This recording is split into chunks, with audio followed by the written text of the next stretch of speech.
Welcome to hello நம்ம குடும்பம். இன்றைக்கி புதினா, கொத்தமல்லி, கறிவேப்பிலை இதெல்லாம் போட்டு ஒரு தொகையல் அரைக்கிறத நம்ம பார்க்க போகிறோம். அதுக்கு தேவையான பொருள் பார்த்திங்கன்னா புதினாவும் அதில் கருவேப்பிலையும் சேர்ந்துருக்கு. கொத்தமல்லி நல்லா கழுவி எல்லாம் க்ளீன் பண்ணி வச்சுருக்கேன். அப்புறம் மிளகாய், 2-3 பல் பூண்டு, கொஞ்சம் இஞ்சி துண்டு, கொஞ்சம் தேங்காய் எடுத்து வச்சுருக்கேன்.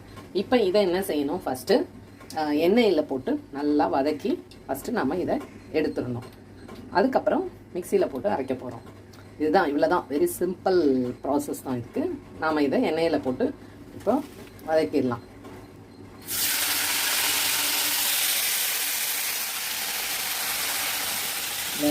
இதெல்லாம்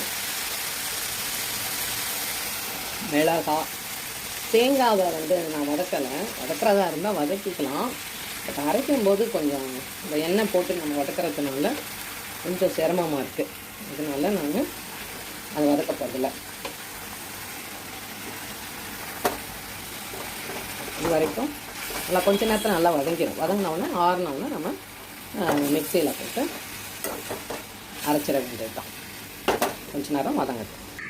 இப்போது பாருங்கள், நல்லா வதங்கிச்சு. எவ்வளோ கடாய் ஃபுல்லாக இருந்தது. இப்போ நம்ம வதக்கணுன்னு பாருங்கள், கொஞ்சோண்டாயிடுச்சு. இப்போ நான் என்ன பண்ணிட்டேன், தேங்காவை ஒரு அடி அடித்து வச்சுக்கிட்டேன். ஏன்னா இது எண்ணெய் நம்ம போட்டு வதக்கிறதுனால அது கொஞ்சம் அரைப்படாமல் ஆகிட்டோம். அதனால் ஒரு சுற்றி வச்சுக்கிட்டேன். இப்போ அதில் நம்ம இதை ஆட் பண்ணுறேன். கொஞ்சோண்டு புளி கூட போட்டுக்கோங்க, நல்லாயிருக்கும்.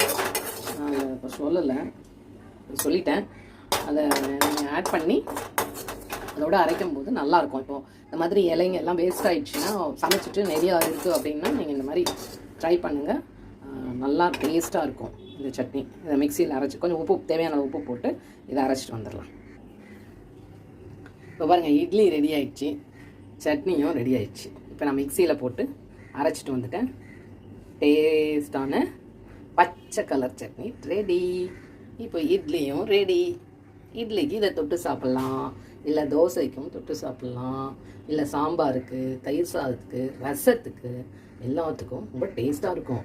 ப்ளஸ் இது இதில் பூண்டு, இஞ்சி, கறிவேப்பிலை, கொத்தமல்லி, புதினா எல்லாமே உடம்புக்கு நல்ல ஆரோக்கியமான பொருட்கள். ஸோ இந்த மாதிரி செஞ்சு சாப்பிடுங்க. உங்களுக்கு இந்த இது பிடிச்சிருந்ததுன்னா சப்ஸ்கிரைபை கொஞ்சம் பண்ணிவிடுங்க. தேங்க்யூ.